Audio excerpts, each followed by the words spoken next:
Urutia mai te tauru o te rangi. Kia tīna, kia wena, kia toko te manoa ora. Tīna toko te manoa ora ki hea, tīna toko te manoa ora ki rangi nui e tui honei kia papatuanuku e takoto nei. Ki tēnā tātou te whānau. Ngā whanaunga me ngā karanga piringa maa. Apati atu ki te hunga māwiwi. Te hunga e taumi ana i te pauritanga. Koia rā e rongo, whakaire ake ki runga, tūturu o uti wakamaua kia tīna, hui e, tai ki e. Rarau mai rā e te whānau, ki runga i a tēnei kaupapa. Tēnei kaupapa rangahau ko te ingoa he waka e ke noa. Nau mai, whakatau mai rā. We welcome you and thank you for attending this webinar today. Ko taranaki te maunga.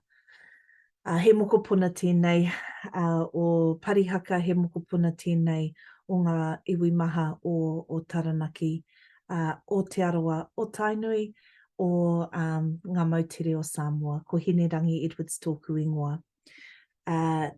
We would love to acknowledge the Waka Eke Noa project team and the kaupapa that has been contributed and convened by Tūtama Wahine o Taranaki in partnership with Te Ara Tupu, Pūranga Kura, Te Whare Wānanga o Awanui Ārangi, Te Puna Oranga, Te Atawhai o Te Ao, Māori and Indigenous Analysis Limited, Kākariki Consulting, Te Whānau o Te Rau Aroha, and Lalanga Training Consultancy.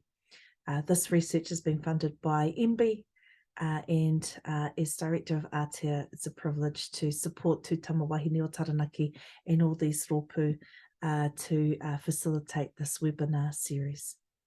This session is being hosted in webinar format, which means no one can see you, including the panelists. And we just acknowledge our panelists and our speakers for their generosity in being in this environment and not being able to see you. The reason being is that we're recording this this webinar to enable it to become a resource that you can go back to and listen, and your anonymity is also protected.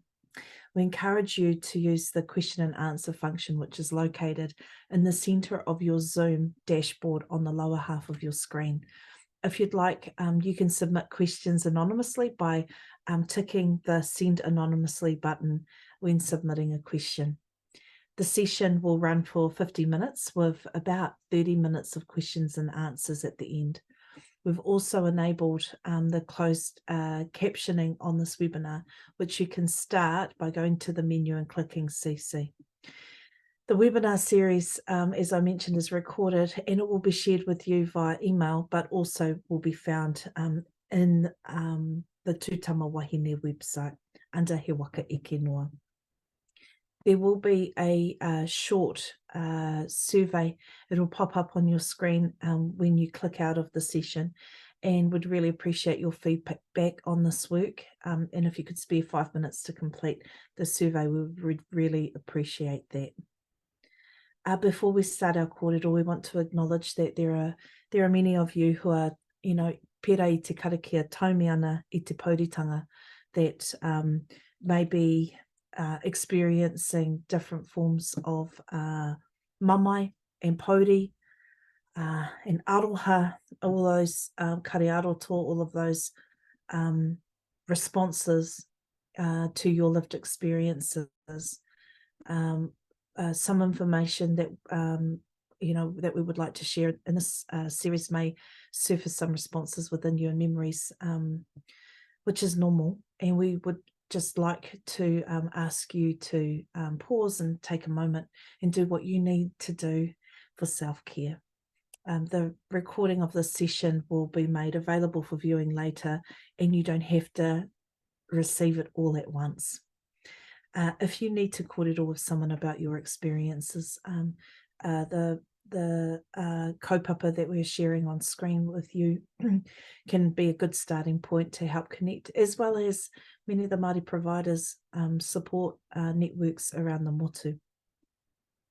Now to our incredible kai kōrero for this session. For those of you who joined us this morning, you would have met or experienced Shirley Simmonds of Te Aho Limited. Shirley is Ngāti Raukawa. We heard this morning that Shirley likes to garden and hang out with her tamariki, and does a lot of mahiranga hou in her place of safety, in her kāinga. So Shirley, ka mihi atu mātou ki a koe me o maunga o awa o mokopuna kei te hara mai a tōna wāpea me tō pāhara kiki. He rawe te rongo hoki i tō reo Māori, e pupu ake i a koe e kōrero ana i te ata nei. Kanui te mihi ki a koe. Ai, tērā pia he tangata haukai wainganui a tātou, ka tuku ki a koe, kia whakamohio atu, ko wai nohea, e he ahanga tino pūtake i whai huarahi koe hei kai rangahau. I think many of us would love to hear what inspired you to also go into the field of research. But kei a koe, tēnei te mihi ki a koe, tēnā koe. First of all, unmute. Tēnā koe, hini rangi, he mihi nui ki a koe nau I tūwhera I tēnei wāhanga o tō tātou wānanga I tēnei ahi, nō reira he mihi nui. He mihi hoki ki a koutou e hono mai ana, tēnā koutou, me o koutou maunga o koutou awa tēnā rā tātou katoa. Ai ko wai tēnei, he uri tēnei o Raukawa, ko Raukawa ki te kaukauroa pātitere te iwi, ko Ngāti Huri te hapū, ko Tuki tū te marae, ki te taha o tuku kuia, he uri hoki o ngā puhi, ko mga muka te marae, nō reira. Tēnei au, Shirley Simmonds, e mihi ana ki a koutou. Ai he māma aho, he tokorua aku tama, ko Tamihana rāua ko Raukawa.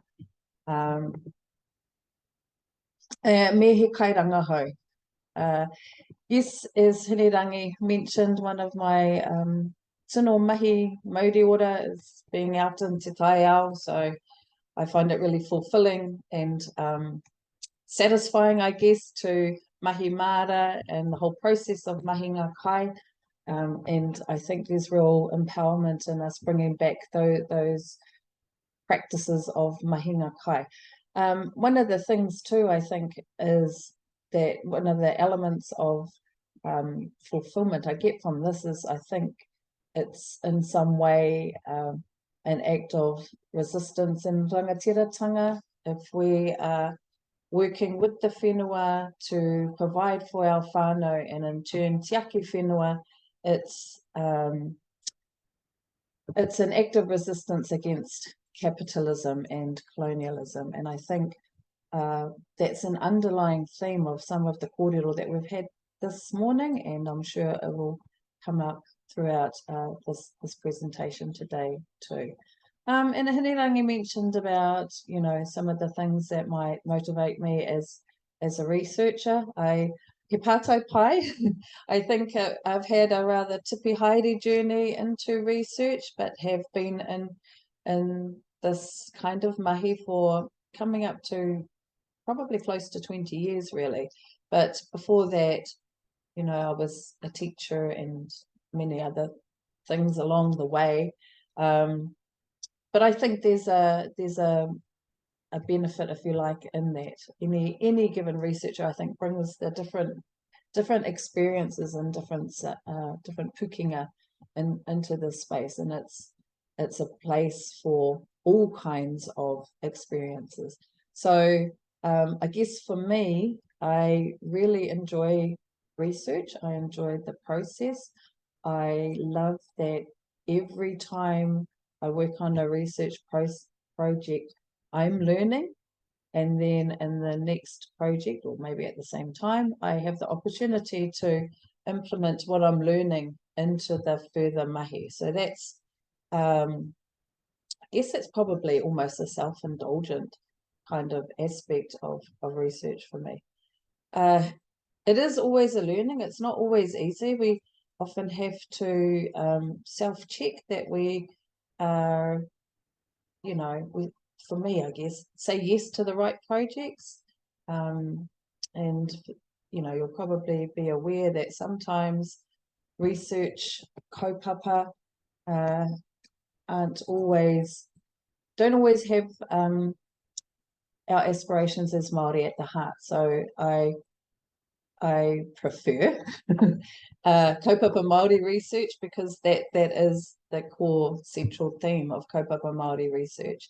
I have been part of other research projects, and you always have to sort of maintain that boundary and that safety and ensure that you're still working for the right kaupapa in amongst what might not be a Māori-led research project. So I hope that made sense. I guess one of the things is just, I guess, a word of caution and some learnings I've had along the way.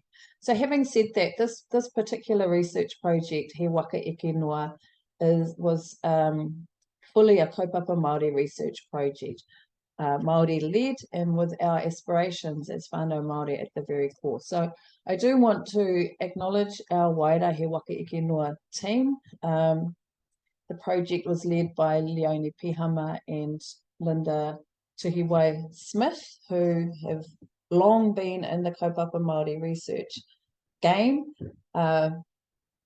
But we had a wider research team too, and each brought their pukinga and experiences with their communities as well, and that was really, really valuable. And I do want to acknowledge too, particularly those who work at the interface of with our whānau and our communities, particularly those who have been and continue to be affected by the different types of violences. So our research team was consisted of Ngaropi Raumati, Cheryl Smith, Billie Jean Cassidy, Rihi Tinana, Betty Sio, and also Hiri Aroha Skipper and Bernadette Lee. He mihi ana kia rātou, kia koutou.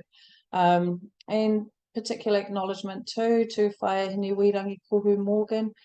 She was an integral part of our team and brought not only her wealth of experience working with whānau, but her special, how do I say, candidness to the group. And we unfortunately lost Whaiahini Wirangi earlier this year. Nō reira, he mihi atu ki aia, moi mai rā, whai, tēnā koe, o tērā tēnā koutou. I think that might be enough about myself and my research journey, but thank you for that pātaihini wirangi. I might just go to share screen and pull up our presentation for this afternoon.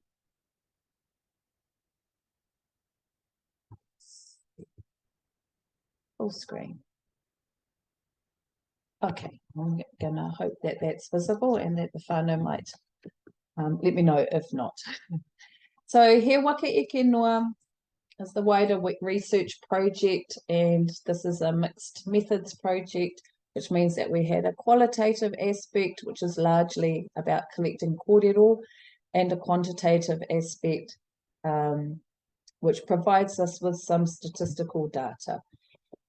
As I mentioned earlier today, a survey in itself is quite an interesting thing, because it sits somewhere between qualitative and quantitative, and you'll see particularly in this part of the presentation a number of very personal insights that come forward in the open text responses of our largely quantitative survey. So this is part 2 of today's presentations. I've got there in brackets chapters 9 and 10, and this refers to the chapters in the report that's due to be released next month. So it's a culmination of all the research that's been done as part of this project. It's pretty immense. It's quite amazing, and I just want to acknowledge back to the wider team and everybody who contributed to it. The survey results can make up chapters 7, 8, 9, and 10. So we'll go through some of those results in chapter 9 and 10 just now. Earlier today, we looked at the overall survey development a little bit about the demographics of those who responded, and we had over 1,600 responses. We also looked at some of the results in the whānau order section of our survey, and that was the experiences of the collective, and particularly impacts and experiences of state violence, also police and media.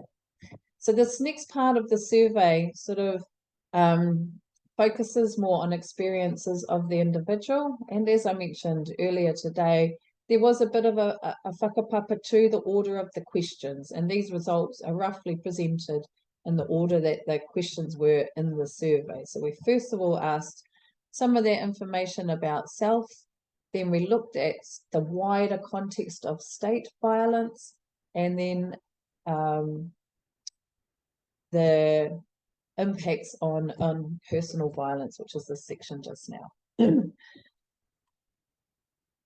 So the very first question asked, how often have you seen or witnessed the following types of violence? Earlier today, we talked about lateral violence, and this is a similar kind of context where in this question, we acknowledge that even though if you aren't directly experiencing it yourself, it can be harmful and traumatic and have an impact on those who see or witness violence happening to others.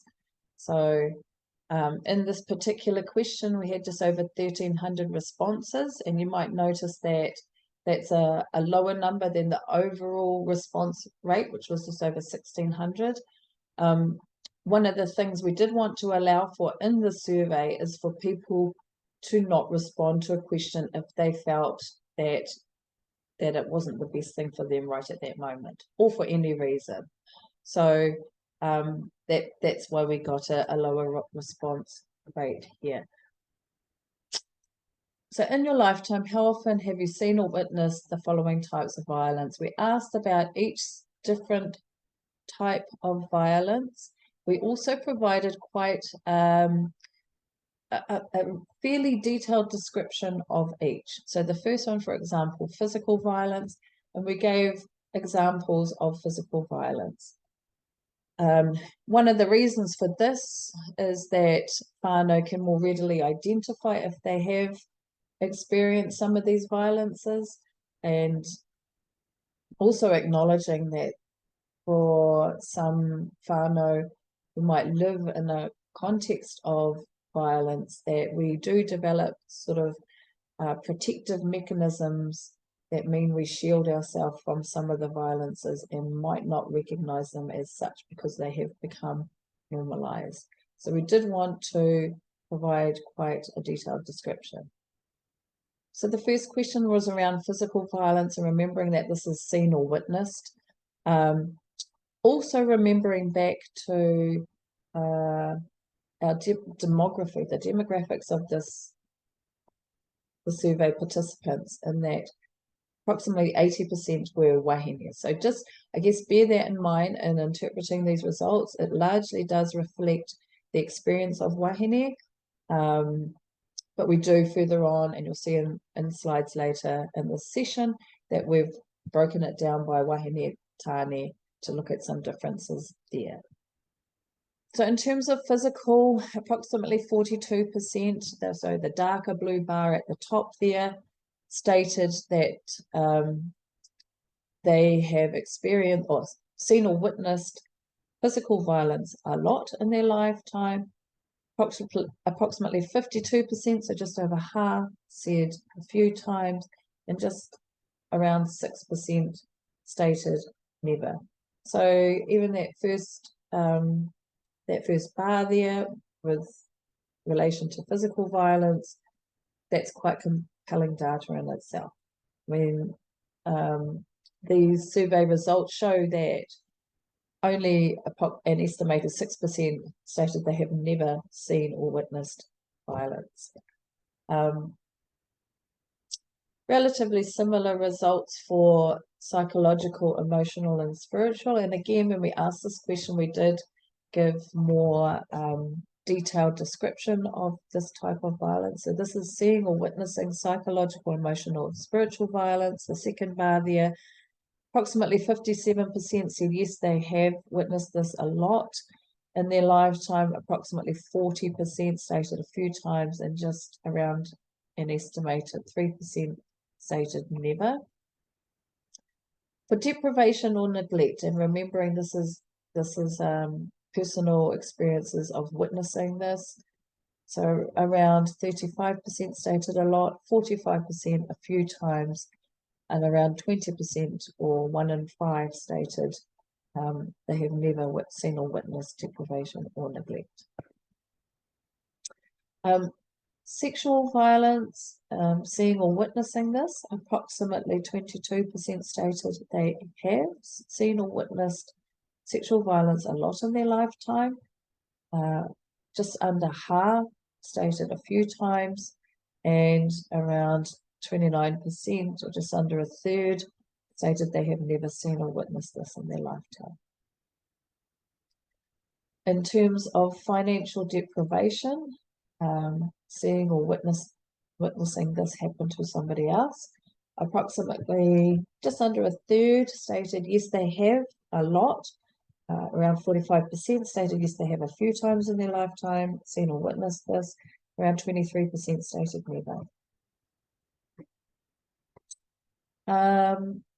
Online violence, again, in your lifetime, how often have you seen or witnessed this? Approximately 40% stated a lot, 45% a few times, and around 16% stated they have never seen or witnessed this type of online violence. The final question in this section asked around denigration of whakapapa. Around 40% stated yes, they have seen or witnessed this a lot. 46% stated a few times, and around 14% stated they have never seen or witnessed this type of violence. So that's quite a lot of data there. Feel free to drop any questions in the Q&A, and that we can come back to that towards the end of this section. But hopefully, even just scanning this graph, we get the sense that there's quite a high level of experience of seeing or witnessing the different types of violences, with some variation in there. What I think is kind of interesting in particular is the psychological, emotional, and spiritual. So the large majority there state that they have seen or witnessed this happening to others. Similarly, with physical violence, the large majority there as well. I'll move on to the next slide. I'm sorry, this seems to be a little bit out of focus, but a similar series of questions we asked for lifetime experience of experiencing these following types of violence. And again, we gave the detailed descriptions of the different types of violence so that those who were responding were able to sort of identify their experiences. Firstly, asking around physical violence. So in your lifetime, how often have you experienced physical violence? Approximately a quarter stated a lot. And I think that's a lot. A further 58% thereabouts stated they have in their lifetime experienced violence a few times. And around 17% stated that they have not or had never experienced physical violence. So overall, in this sample group, we have an estimated 83%, so that's those two there, those bars there combined, 83% who stated that in their lifetime they have experienced physical violence either a lot or a few times. The next question asked around lifetime experience of psychological, emotional, and spiritual violence. Approximately 40% of our study sample stated they have experienced this a lot in their lifetime. Approximately 50%, around half, stated they have experienced psychological, emotional, and spiritual violence a few times, and an estimated 9% stated they have never experienced this type of violence. Deprivation or neglect, around 14% stated they have experienced this a lot, around 37% stated a few times, and just under half stated they have never experienced this type of violence. In terms of sexual violence, approximately 13% stated they have experienced this a lot in their lifetime. Just over half stated they have experienced it a few times, and just over a third in total stated they have never experienced sexual violence.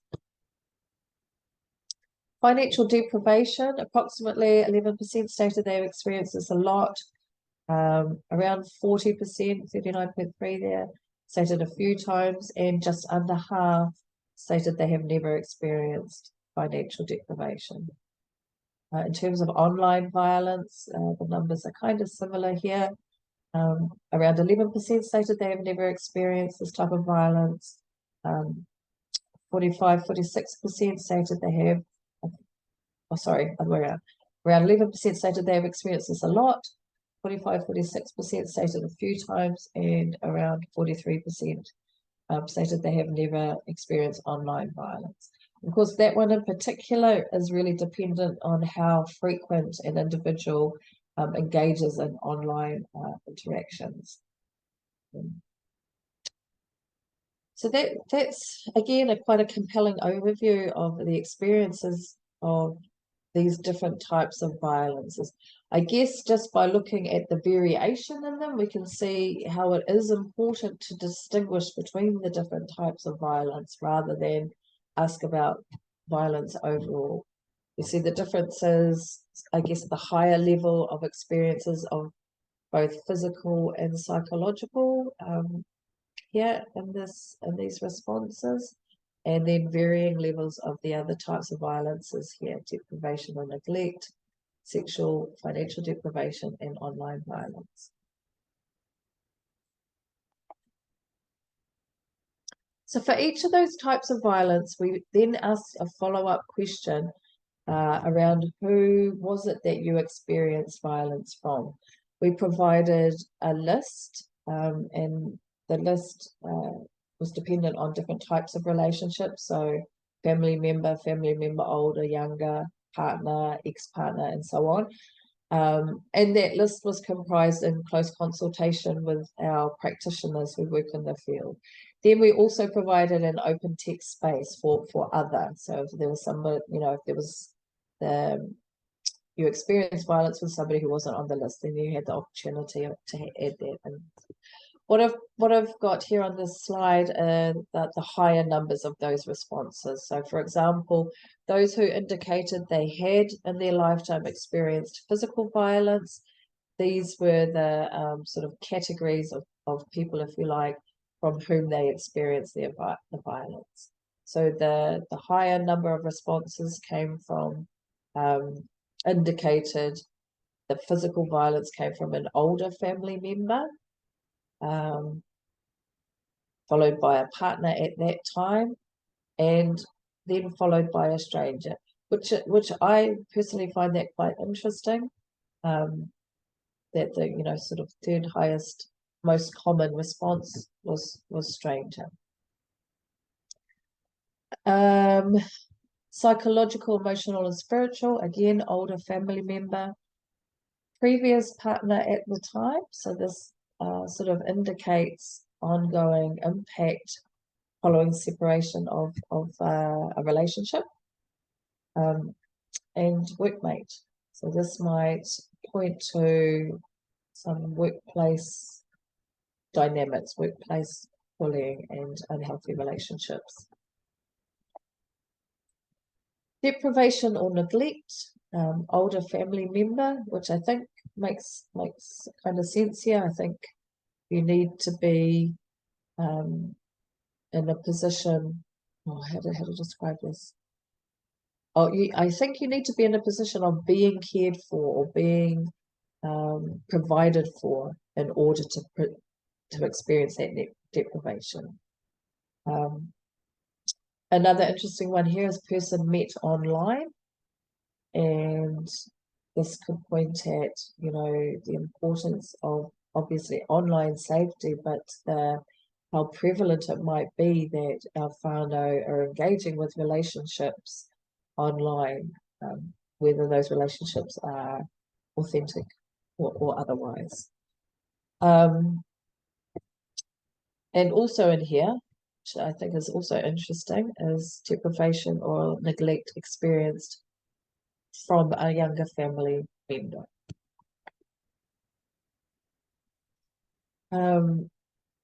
Again, the question, who was it that you experienced violence from here? For sexual violence, older family member, previous partner at the time, and then followed by stranger. I guess similar to the psychological, emotional, and spiritual responses. Again, this indicates the, I guess, power or ongoing dynamic between two people who might have separated, but there's still an ongoing violence happening there. Financial violence, previous partner at the time, older family member, current partner at that time. And experiences of online violence, stranger, met online, friend of a friend. This one's kind of interesting, I guess, with online relationships as such. The definition of friend might have a different definition. I think, for example, of Facebook friends, which might not be have the same kind of relationship we would have of a friend in real life. So it's something to think about. In person met online. So this table shows where we've disaggregated some of the data to show data for the different gender groups. As I mentioned earlier today, the larger number of responses in this survey were from wahine. So approximately 80% from wahine, approximately 17% of the responses were from tāne, and around 3 to 4%, I think, were from those who identified as neither wahine or tāne, but chose their own words to identify their gender identity. So here we've broken down some of that data a little bit. In the first column here, the different types of violence. In this section here, the experiences of wahine. You'll see here there are just, these are the actual numbers of wahine who responded to that particular question. And same for tāne and, the non-binary group. So just reading across the row here. So for physical violence, 253 wahine answered this question.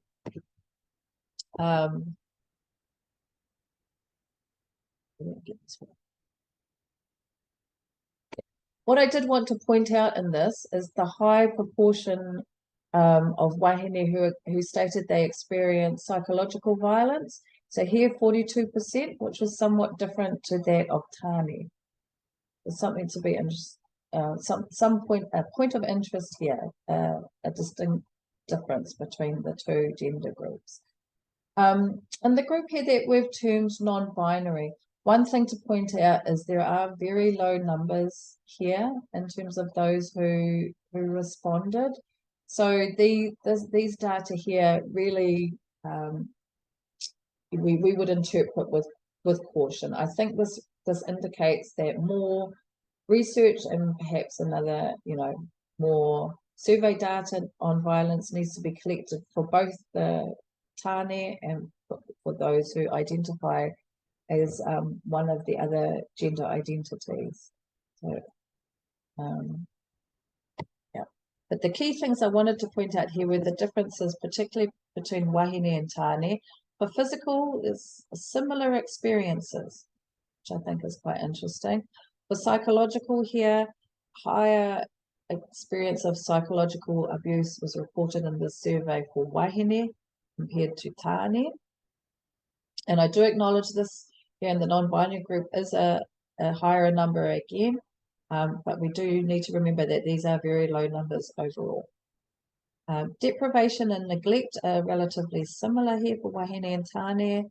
But again, a difference here in terms of sexual violence. A higher proportion of wahine reported lifetime experience of sexual violence compared to the similar proportion of tane. The others were relatively similar. Okay, the next section of questions in the survey asked around support and support services. So the overall question was, when you experience violence, where do you get support? And we provided a list and then also left space for other. So for this particular question, we had over 1,600 respondents, so people responding, but they could select more than one. So we had 3,393 responses. So this is a collection of all the responses here. Right out at front, when individuals sought support, they went to whānau and friends. So these two bars here show that by far that was the first line of support following incidences of violence. Following that, the next highest or most common sources of support were seeking a counsellor. And actually, when we looked at the data by gender, we saw that more wahine sought support from counsellors than did tane. Quite a high number stated, I didn't get support, and I'll look at that in a moment as to reasons why they didn't. Many went to a doctor, a GP, some looked to workmates, Māori provider, traditional healer, and I think again, when we broke down the data by gender, it was more likely that wahine sought the services of traditional healer. Some indicated they sought help and support from mental health services, police 111 number, I think a higher number of wahine accessed that as a means of support. Other, and we'll look at that in a moment, what those were. Women's Refuge, church, online support, which I think is interesting. Neighbour, I guess that's who's, if you need immediate support, who's in your immediate vicinity. Mainstream provider, police 105 number, which I think again is quite interesting because at the time of this survey, we put it in the field at late 2021, and the 105 number, which is the non-emergency number, had only been in place for a couple of years. And also some of the rōpū sought support from takatapui or LGBTQI+ networks. Oh, so these are some of the differences by gender that I mentioned in there. So these are the sources of support sought by individuals, whānau, friends, relatively similar, but here's the difference here between wahine and tane. More wahine sought support from counsellors, similar GP, more wahine sought support from doctor, GP or primary health, and also traditional healer and the police 111. So some interesting differences there by gender. So for those who stated, I didn't get support, we asked a follow-up question to see what were the reasons you didn't get support. And it was 17% of respondents said they didn't get support at all, which is quite a high number, I think, and an area of concern that there's violence happening out there and our whānau aren't seeking support or help following those incidences of violence. So these are some of the reasons given. There's a theme of fear or shame, whakamā, and distrust. So in the inverted commas there are direct quotes from the survey. Who do you trust to share your story? There's a theme of a level of normalization or acceptance, self-blame, and internalization of these violences. It's a part of life. Lack of services, expensive, or not sure where to go. And this is, I think, a really important quote. I'm a male and there are no supports for males. And many talked of finding solace in te ao Māori. Kua hoki e ai ki ngā taonga a koromā a kuima.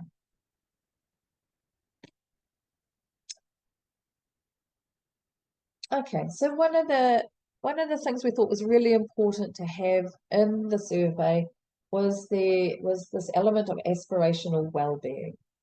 So we do need to look and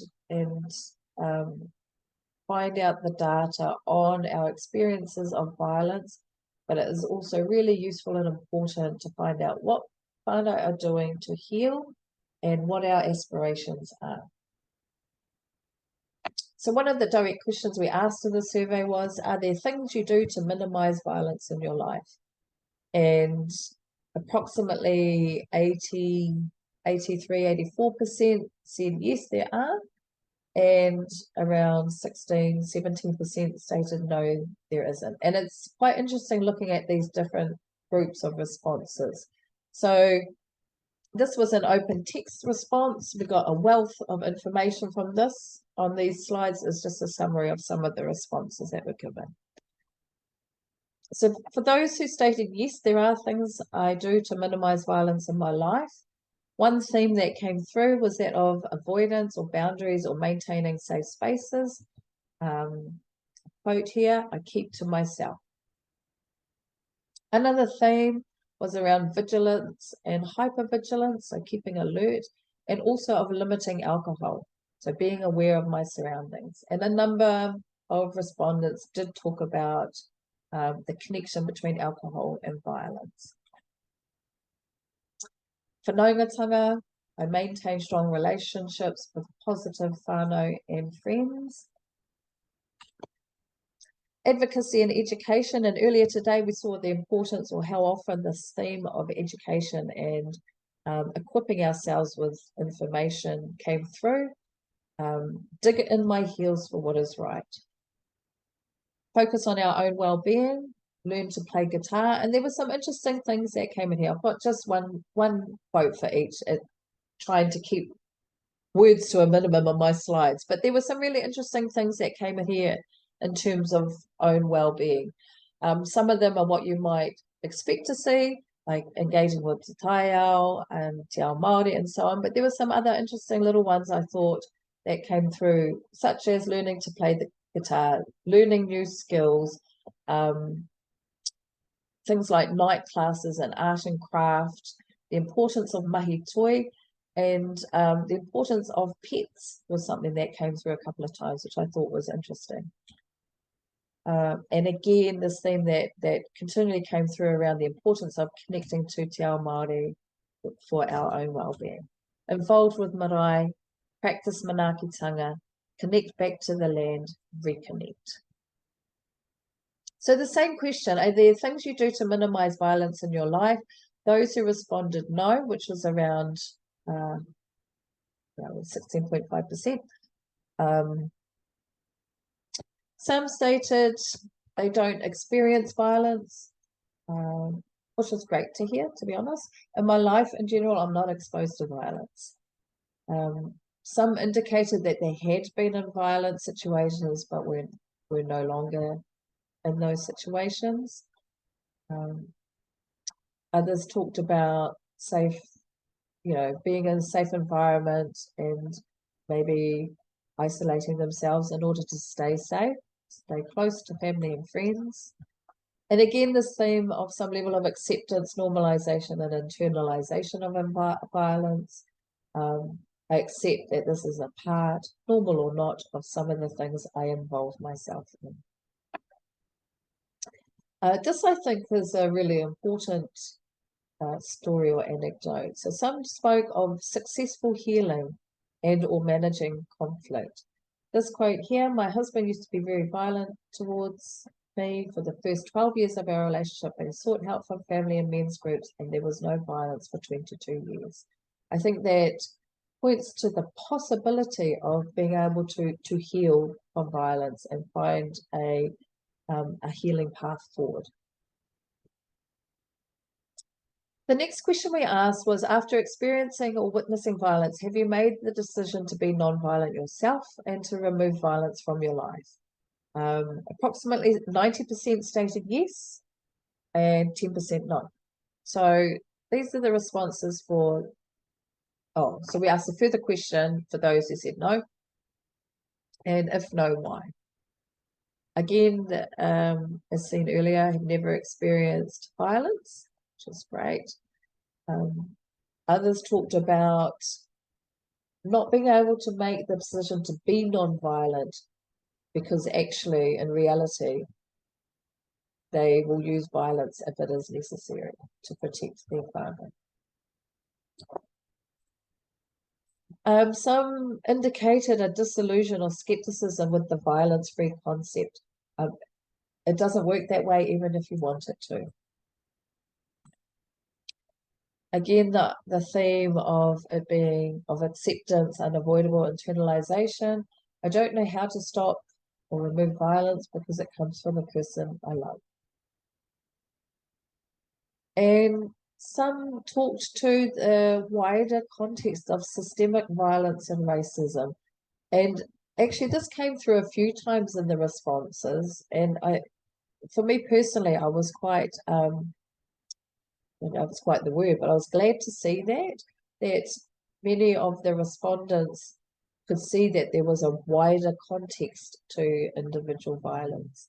So systemic violence and racism. We live in a society defined by class warfare and colonization, and it would be dumb not to fight it. So for those who answered yes to that question, we asked a further follow-up question: what prompted you to make this decision? And I think this is an important question because it can give us an indication to what are the things that help direct people on a different path. So those who might be in a violent situation, what is it that can be, the final straw or the changing factor, the motivation for transformation for their life? Many talked about their tamariki or mokopuna. I want my son to grow up different than we did. Some spoke of that way of life not aligning with their own values. I don't need to have that power over another person. Many actually spoke of the recognition of their own self-worth. I felt it was inhibiting me from being the best person I could be. And again, some talked about the impact of colonization and systemic racism and their motivation for stopping the cycle of violence. Was simply to stop the cycle of colonized aggression that caused the original sin within our people. And again, te ao Māori. All people are tapu and need to be treated with respect. It's not a part of our tikanga, wanting to be free and to be Māori. So still on the theme of pai ora questions, we asked the question, in general, how important are the following in your healing from the impact of violence? And we provided a list. I guess what you'll notice, so the green parts of the bar here are very important, the blue somewhat important, and the orangey one there, not at all. I guess what you'll notice from the outset on this graph is that all of them have been labelled as important to some level. So there's just slight variations along here. But if we have a look at those who came in at the top, or the most important, if you like, and we provided the kupu Māori here, but also a description and definition to follow it. So the first one is kāinga, having a safe and stable place to call home. Tuakiri, so the importance of identity, of knowing who we are as Māori and having access to pathways to reclaim those knowledges. Whanaungatanga, wairuatanga, and kaupapa whānau, so the wider I guess, community that we have that that we are connected to as whānau friends, that we've termed here as kaupapa whānau.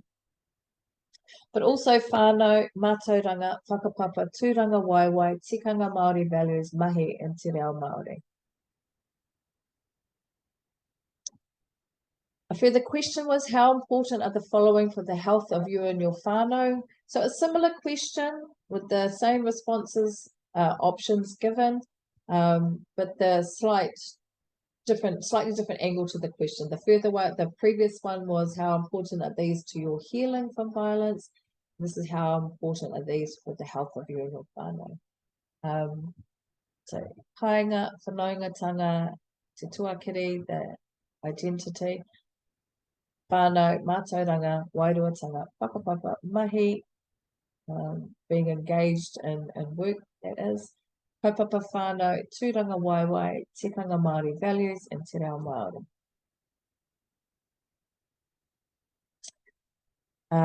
This pai ora question asked, how important are the following for a healthy future for Māori? And I think this is a really interesting collection too.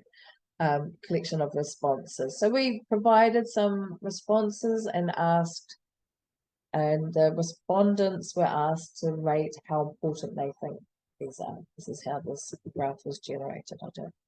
So we can see, for example, the vast majority, and actually my red line's covering the actual mark, but you can see the vast majority stated that addressing poverty was very, very important for healthy future for Māori. Followed by addressing racism, honouring te tiriti, and then the next few, I feel, are very reo focused. So normalising te reo Māori in schools, normalising te reo Māori in, that might be communities, affirming mātauranga Māori, increased support for kohanga reo, resourcing and funding kaupapa Māori. So those, I think, are very similar themes there and come up as some of the top priorities for healthy future for Māori. Also, decreasing incarceration of Māori, empowering Māori in organisation, establishing a Māori health system, increased support for wānanga, divesting power to whānau hapu iwi, greater focus on prison programs, addressing homophobia, and abolishing prisons. Again, I think it's important to point out that all of them have been labelled as important and very important, just varying degrees here on our survey respondents. So that more or less brings us to the end of the survey results as presented here. It is, it's interesting because it was designed as a 15 to 20 minute survey, but there's an absolute wealth of data and information in there. I've just sort of presented the once over lightly version, if you like, and the deeper information and data will be in the final report, which comes out next month. So we can look forward to that and answering any deeper questions. But I think now, I'm not sure of our time, but I see everything has come back on. We will hopefully have time for some pārtai. Kia ora tātou. I do feel free to put any questions in the question drop box. Happy to answer them in this next section. Cool. Tēnā no koe e Shirley. There's a lot to digest in the data, and before you stop sharing your screen, I was just wondering if we could go back to the slide where you had the numbers of participants broken down into gender, if that was possible. Aroha mai. And how they experience violence, because although no, it was the other one that it had wahine tāne and non-binary. Although you said the numbers are insignificant, it was like over 40 non-binary whānau, and if any of the whānau who are on our call today or listening later on, I just want to mihi to them, because looking at the psychological violence, more than half of that small number, reported to having experienced these sorts of violences. And then, just thinking about your last slide there, where the question was, do these factors, how do they make a difference? I think that was the question, how it was framed, I'm not sure. But, and it said homophobia. And although that the vast majority of people believed that homophobia it was an important issue, there's quite about 20% who thought it was somewhat. And I wondered if, it might be somewhat important to people who are not heterosexual, or, and it sort of feels like that sometimes people who are not Māori may be somewhat interested. What is our positionality to some of these violences? How does that affect the way that we answer these questions, or even perceive it, or experience it, or think or consider how important it is? Yeah, and it's very difficult to determine from this level of the survey. But this one thing to point out is that this survey came, directly after another project that much of our research team had worked on, called Honor Project Aotearoa. And that looked specifically at the experiences of those who were Māori and identified as takatapui or LGBTIQ plus hapori, So we were kind of conscious in here. This was a general survey sort of thrown out to whoever might participate in it. But we're very conscious that we gathered just a small number of those who identified as something other than wahine or tāne. We did think it was really important that there was space for that identification, but also in the knowledge that we might not get very high numbers, because that's the reality of the numbers in our population, if that makes sense. So I guess we've got relatively small numbers here. One of the difficult things about interpreting statistical data is the higher number of responses you get, the more robust the data is. The more you can say these experiences are an estimation of actually what really is going on for that population, that group of people in the population. That makes sense. So it's a delicate thing here. We really want to acknowledge each individual's experience, but in terms of stating this is really how it is for the wider population, we need to just state, we can't say that with a high level of confidence.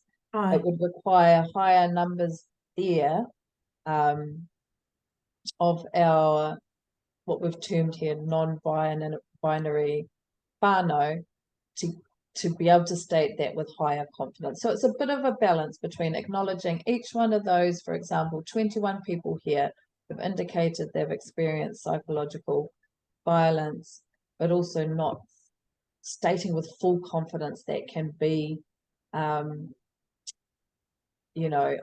full reflection of the experiences of that wider group. So I don't know if I've described it quite No. clearly, but it's a bit of a balance. Yeah. So I think, what like I mentioned there, this does indicate there does need to be more a similar mahi done to gather the kōrero and experiences of both those who identify as tāne and those who identify as one of the LGBTIQ plus or takatapui groups that are represented here in the smaller numbers.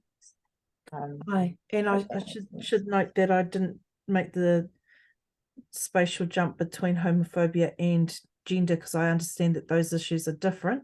It's not, yes, gender is different to sexual identity, or so but I just did want to know, when we're doing these surveys, if we're not of a community, how that impacts on how important we think issues might be for them.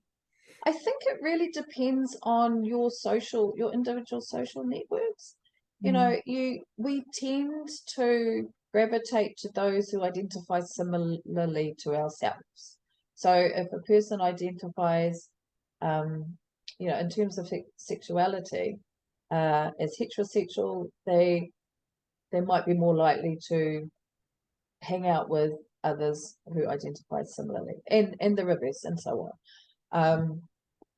So it is possible that, and I think I mentioned this earlier, that if you're not of the group, you can be less likely to be affected by things that impact that group. So homophobia, for example, if you're not of the group that are directly affected of it, you might not be affected yourself. But it was kind of, I guess, encouraging to see in one of the later slides that you referred to that quite a high number stated that it was important to attend to homophobia, even though we know the majority of the respondents in this survey don't identify as one of the groups that are likely to experience homophobic violence. That makes sense. So it I does. think that indicates that it still is important to those who responded that don't identify as one of those groups. Yeah. Mm, thank you. We have some partai and some comments. So can you provide an example of uh, of the type of violence which includes denigration of whakapapa? Where would you place that? Yeah, and that was an interesting question to include in there. Can't remember off the top of my head what we gave as an example, but denigration of whakapapa would be, and you might remember one of the comments was something along the lines of having to prove I'm Māori all the time. So that would be a denigration of whakapapa. If somebody denying, or a state organization challenging, or a workplace perhaps challenging your whakapapa Māori, or your right to identify as Māori. That to me is denigration of whakapapa. And we might think of examples, maybe in the workplace, I think. Or I think of examples back in university days with those who received scholarships because, through Māori scholarships, for example, and they would be challenged by others, non-Māori, for their reasons. I remember some very racist comments coming out of some research on that line around people only claiming they're Māori because they can get a scholarship, for example. That would be denigration of whakapapa, because we have the right to identify as Māori, and we know our whakapapa, and nobody has the right to challenge it. So it would be challenging that. That is denigration of whakapapa, like having to rationalize yourself, having to explain that you are Māori. And I think it particularly affects those who might not immediately visually appear Māori. I know that can affect them. I know for myself, as somebody, and I mentioned earlier, on paper, my name is Shirley Simmonds. You wouldn't read that name and know that I'm Māori. I don't feel it's happened to me that often, but it has. I know people have encountered me with some surprise that yeah, because there's no giveaway in my name that I'm Māori. So that those sorts of things, they can be little and subtle, they can be microaggressions, they can be quite overt, but those sorts of things, I think, are denigration of whakapapa. Maybe some of the violence that tangata mataora, moko kauai, potentially experience could be considered as a denigration of whakapapa because it's what we carry. Absolutely. We have Janet has a partai here. Kia ora, Shirley. Thank you for an excellent presentation of sobering findings. Are you able to tell us how you introduced the survey to participants, i.e., or e.g., did you tell them at the beginning that it was a survey about their experiences of violence? We did. And we thought very carefully around the introductory paragraph. And there were a few things that we wanted to include in there. We wanted to let respondents know who we were. So it was important, although it was all online, it was important to be kanohi kitea. So the potential respondents knew that it was a kaupapa Māori research, and these were the people behind it. I think that's important to be authentic and important for our accountability. But we did very carefully work out the wording of the introductory paragraph to gently but clearly let whānau know that it would be a survey about experiences of violence. And also, pretty similar to what you did at the very beginning of this session today, let whānau know that they, if at any time they felt affected by undertaking the survey, they could opt out. We provided numbers and so on to seek advice and support. I think, to be honest, I was very surprised at, pleasantly surprised at the high number of responses we did get given that. And at the very last question, we asked anything else. So we had all the questions that you just saw there now, and then anything else. And there was a huge response in the anything else category. What really stood out for me was kind of two things. One, there weren't that many people who said this was a full-on survey, or this was too hard, or this was, possibly that all already opted out by that time, but there also wasn't a very high number of people that dropped out along the way. We did see variation in the questions. So that was one thing that really stood out to me in that very last question. But the other thing that really stood out to me, and it actually kind of gives me, I feel really aroha to think of it, but the number of people who said, thank you for listening. So having filled in the survey and completed particularly the open text questions to quite a full level, provided lots of insights, intimate insights to their own life. At the very end, there were a number who gave a mihi to the research group for allowing the space to be heard. And that to me is a really profound result, I think, of this survey. There's several things in that. One is that it indicates to me that our whānau need to be heard. Those who have been affected by violence need to be heard, and there's healing in that hearing, in that process of kōrero and being heard. Another thing in that is that this was all facilitated online. So even that platform, which we had reservations about, which we used because we had to, because we were in and out of lockdown at this time. But even that process managed, well, can be a source of healing. The other thing in that is in research, there's the it can be very difficult to get a high survey response rate from Māori participants. And there's a whole background to that we know research hasn't always done us well. We don't always know that we can trust research to do well for us as Māori. However, we got a very good response rate. We hoped for 1,000. We got over 1,600 in total. And I think that is reflected in those things. One, that I believe it was a trusted research team. We did try to guide as much as possible through sort of as gently as possible and build up to the harder questions in there. We tried to ensure the mana of the research respondents was upheld as much as possible. And we've provided lots of open text spaces. So in constructing and facilitating a survey, as a rule, you kind of try not to do that too much, because you want a survey hopes to get quantitative data. Also, if you provide open text questions, it's a huge amount to analyze. So you can get 1,600 different responses. So a general rule is you try not to. Well, we decided that we would, because we felt it was really important that whānau had voice. had voice in this process. And so I think those responses that we got at the very end, where people said, thank you for this research. This is really important, mahi. Thank you for listening. I think that just showed how needed this kind of platform was, the research as well. Well, it's also indicating a high level of trust that the kairangahau will listen, that actually the process of the survey was to achieve an outcome, not just to tick a box.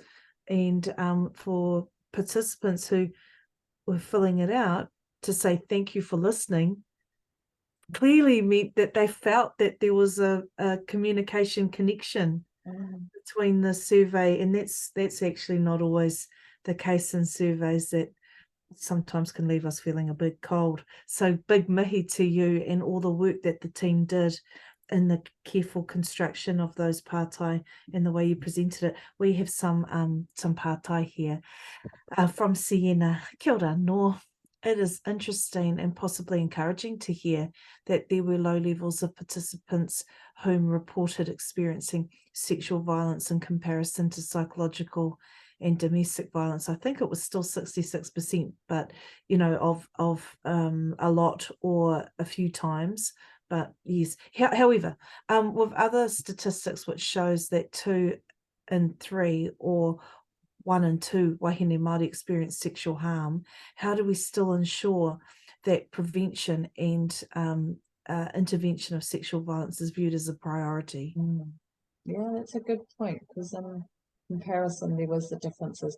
I guess one thing I would say, and I don't I'm not a practitioner, so I don't proclaim to be an expert in the violences, but I don't believe you can have sexual violence without psychological violence, or that you can have, they're very interconnected. So I think they need to sit alongside each other in those experiences. The nature of the survey and the way we've gathered the data doesn't make those connections for an individual. So there might need to be more work done there. But I think sexual violence is also a psychological violence. You know what I mean? They're very interconnected. But I think you're right. We do need to ensure that the data is presented as such, so that we maintain the focus on all the different types of violences. Yeah, Kilda, thank you for that question.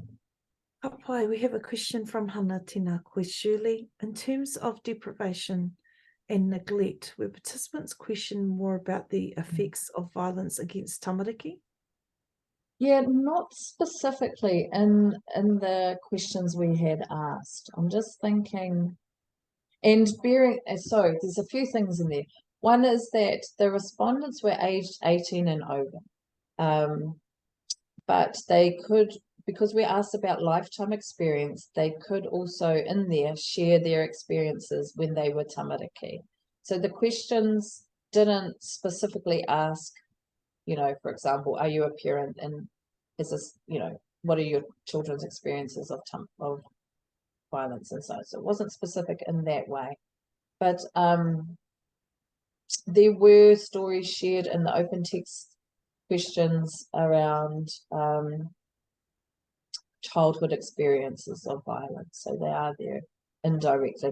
But of course you think about the timelines. So they're it wouldn't be a reflection of experiences in like now.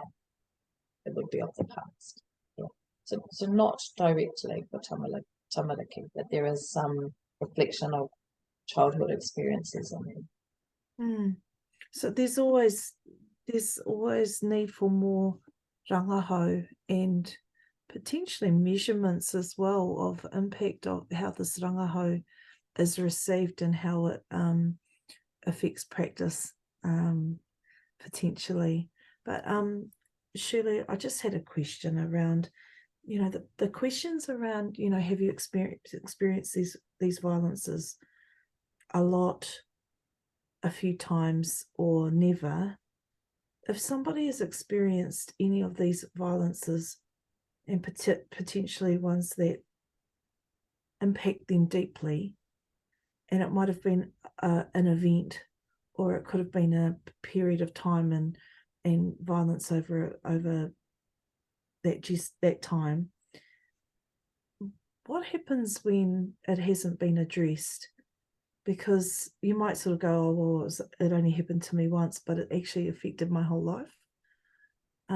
Did the research or any of the open-ended responses talk about that? Again, the research questions like didn't directly attend to that, but I am reflecting back again to some of the open text responses and the comments we got back around, again, a sense of gratitude for having the platform to share, but also some of them talked about not having talked about it before. So I think that there is a healing in that. And also, I think that's why it's important that violence is spoken about and that it's understood. And as I mentioned earlier, we separated out all the different violences and gave quite in-depth descriptions of each of them so that there was a wider understanding. So I do think that this survey and the resulting report can be a kind of like an educational tool as well for understanding those violences. And there's the possibility that some might see a way forward for healing as a result of that, hopefully. Okay. The in terms of in our session earlier, you mentioned that the respondents reflected where populations of Māori live, and you got big responses in areas that you'd expect there were higher responses, and you had coverage throughout Aotearoa, which is, except for the west coast of the South Island you mentioned. Just were you able to ascertain any peculiar differences between the way different rohe responded to violence? Because I think about being raised in Taranaki, but now living in Te Tairāwiti. I'm not saying either is better or worse than the other, just different. But the way that communication styles and also how non-violent approaches to as a response to state violence is experienced. Some of those comments that we said, I'm not going to say I'll be non-violent because I need to protect my family, or I need to address some of these violences and colonized constructions still exist. So have there been any regional peculiarities? Yeah, I mean, that would be good to investigate. We didn't in this survey, and there's a number of things in that. If we were to break down the data by the different regions, we'd get much lower numbers, and in particular for some regions, and then that would compromise the sort of statistical robustness of the data. So that's one thing. The other thing is we're asking adults, so the minimum age was 18, so 18 plus, we're asking them about lifetime experience. So even though they were located now in a particular area, that doesn't necessarily reflect where they've lived all their lifetime. So you couldn't, even those responses couldn't be related to their geographical location now. So that's a couple of things with this particular survey. But I think it would be interesting to look at regional differences of experience. It would take a different research design to gather that information. Yeah. And whakapapa responses to violence. Like imagine looking at pūrākau or tupuna rongonui. What do te koti, uri of te koti, how do they respond? And are there similarities, or how does that, how are those responses brought forward, just as an example? Shirley, you seem like a curious kairangahau, and most kairangahau, I would imagine, are curious, what, for your perspective and the rōpū that you did this research with, what what made it work, and what was a challenge for you being with other kairangahau who might do things differently to you? Yeah. Um, that's a good part. So a few things, as I mentioned, the majority of the research team had worked together on a previous research project on our Takatapui LGBTQI plus hapore, and that really helped. So the design of the research was relatively similar. So it had a mixed methods, a survey, and so on. Also, as part of that previous research, we had developed both the framework for the survey and the process, like that rigorous process for developing the survey questions, through wānanga and so on. So we had that experience of going through the research process like that. But I also think too, as a kaupapa Māori research team, we're underpinned by values that are common to all of us. So they were very clear from the outset. And if anything arose where there were differences, I don't remember that it ever did. But we know that we can fall back on those matapono as guidance for us. So they're there. And I mean, I think that's really important. It's really important to point out that that's a key feature of kaupapa Māori research. And I say that because I know in other non-kaupapa Māori research, often I struggle to see what the values are, to be honest. If you're doing academic research and you try to pull on other articles and journal, other surveys or data or it is often difficult as a researcher to determine what the underlying values of those research are. For us as kaupapa Māori researchers, they're always really clear, and they're our guidance, and they're tupuna values. Both values and aspirations for our whānau and people. Just an observation of the way your response in thinking about this issue of violence and how we respond to violence. I wonder how matapono actually, how they help us to create those environments where we can be sort of, more non-violent parenting. And I yelled at my son yesterday, and I felt like crap for the rest of the day, because I thought, that's not te aho matua, as an example. That's not how we look after mokopuna. So just outing myself, and hopefully other people who are parenting tamariki know that we don't always get it right, but we do our very best. He told me he loved me anyway afterwards, and well, not straight away, but yeah. Okay, back to our pātai. We have more pātai. And actually this one here, just from Lee. Can this survey continue to be shared around the motu after this current project is completed, or perhaps other times in the future? Your research questions are pertinent to healing, and the collective data gives a good perspective on Māori wellbeing today. So I think that's a statement and a mihi to you. What is it? Is there a possibility of this research being either repeated or another way it can be? Kia ora, Motira. The the survey itself was designed so that it was repeatable, and I think we talked about that earlier today about the importance of tracking progress over time. So there's the potential for that.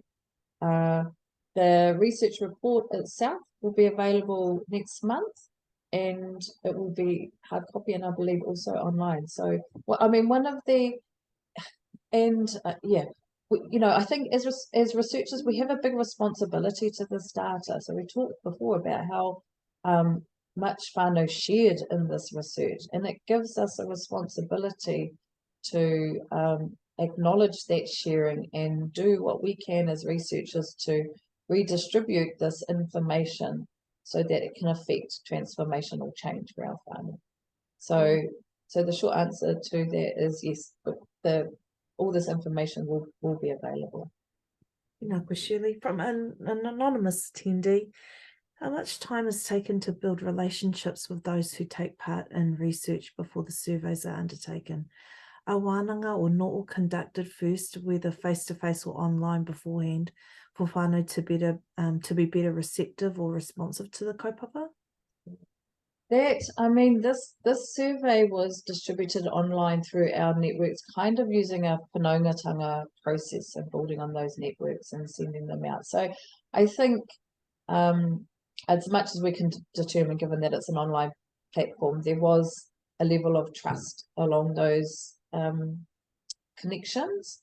But I mean, your question might also be relevant to the other part of the research, which was the qualitative aspect, where we worked with practitioners and those who work in health and their communities directly to gather experiences through focus groups and interviews and so on.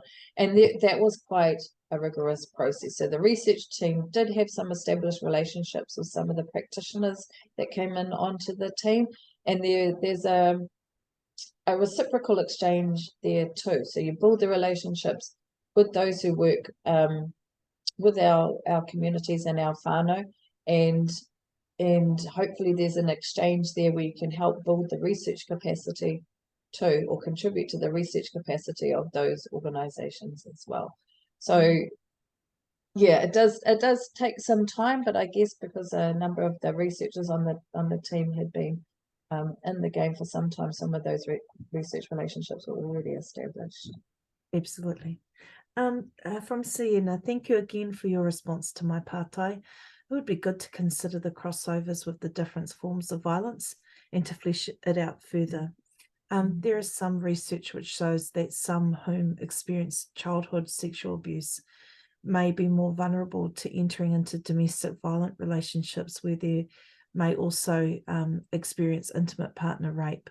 Psychological and other types of abuse, such as deprivation, may also be included in different forms that sexual violence takes place. He taumaha. Yeah, and I think I do acknowledge that for, a survey, you don't really get the complexity of those sort of dynamics. So it provides one aspect of the picture. Some of that comes through in the qualitative audio. From Whare Kupinga Keith, with regards to sexual violations, how do you envisage this information supporting healing pathways and mechanisms, given that statistics appears relatively low? Well, that's an interesting one, and it's similar to the question we had earlier. Again, I think just acknowledging that these violences, while we've kind of disaggregated them for the purpose of the survey, they don't happen in isolation of one another. So often when there's sexual violence, there's also, I would almost say always, psychological violence and so on. So they're interconnected. But I do, take on the point that, in comparison, the levels of sexual violation look low. So we can think more about that. Yeah. Apai. With regard to, this is one from Charlotte. Some of the family violence stats we see across police regions show Māori are more likely to be victims of violence compared to the perpetrators stats. Māori women in particular, violence from non-Māori and Māori. Was there any data in the survey that showed this disproportion? I think if I understand the question, we didn't, when we asked who did you experience violence from, we didn't ask people to identify their ethnicity, is one thing. So there's a couple of things in that. Ethnicity should be defined by the individual themselves, but also I think that it was a bit, it's a bit risky at a survey level to ask those kinds of questions. I think why. Yeah, I think we need a deeper context to really get some idea around that, whether the violences are happening by Māori or non-Māori. We also did, I mean, that your, you know, question around perpetrator is a really important one, because at the beginning of developing the survey, we did consider asking questions of perpetrators, so those who are violent to others, but that um, we felt it wasn't suitable in a survey platform.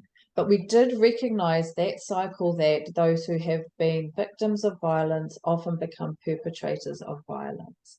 But we just felt that in a survey platform, we couldn't attend to those needs as fully as we would like to. That makes sense. So we didn't include questions for perpetrators of violence on there. We were just very aware that there's a cycle. It's not as simple as sort of perpetrator victim. And I think back again to, you know, our wider context of colonial violence, and you know, we started at the beginning of the survey with those questions around state violence, which give us an indication of the wider context of colonial violence. Mm. Somebody spoke earlier today around the need for a kind of a diagram or a framework or an image that represents that. I think there'd be real value in that. Mm. Thank you. Shirley, ko pau te wā ia tāua. Oh, It the time went really fast, and just acknowledging all the questions that were raised. There's probably, you know, many times more questions within people. How do our listeners and those viewing this webinar, how do they get in contact with you, or what pathways do you work through to receive more of your research and understandings? yeah, so this research project comes through to Tama Wahine. So I think that if we look online and find the contact details there.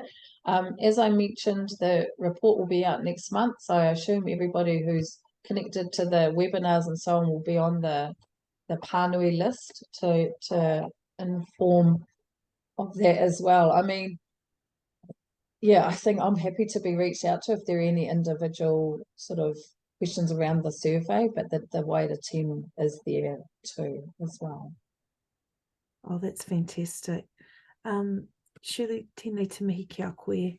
Me tō mahi. He nui o mahi I tēnei rā. It's not easy to do, 3 hours of full-on Q&A and presenting information. And as you said earlier today, for every data point is a whānau member. And so we acknowledge the 1,600 respondents and all of their whānau, and the other people who were interviewed and contributed in any way into this he waka eke noa research. Mauri ora ki a koe, mauri ora ki a tātou I tēnei wā. This afternoon, our last session is the final session of these webinars, and we look forward to connecting with Billie Jean Cassidy and Ngaro Piraumati to talk about the reflections from kaupapa Māori practitioners. So please come back and join us at 2:30 this afternoon to participate in that final session. Engari rā, e te whānau, ka mihi atu kia koutou katoa e whakarongo mai ana. Koutou e noho ki o koutou kāinga, ki o koutou tari. Wherever you are today or tonight, wherever you are and whenever you're experiencing this webinar, we ask for healing for all of us. Whether or not we've experienced any of these kinds of violences directly or indirectly, we're part of a ecosystem, a wāhi, a hine ngaro that means that we are all affected in some shape or form in the many types of violence that we experience. Nā reira I te whānau, hiki tia te wairua ki a tātou I roto I tēnei karakia. I'm just taking a moment to think about a karakia. Aroha mai, my cup is full of kōrero today, and so kia taunga manaakitanga o te wāhingaro, ki runga ki tēnā o tātou. Kia mahia te hua mā kihikihi, kia toi te kupu, toi te mana, toi te reo, toi te hauora. Kia tūturu ka whakamaua kia tīna, hui e, tae ki e, noho ora e te whānau, tēnā tātou.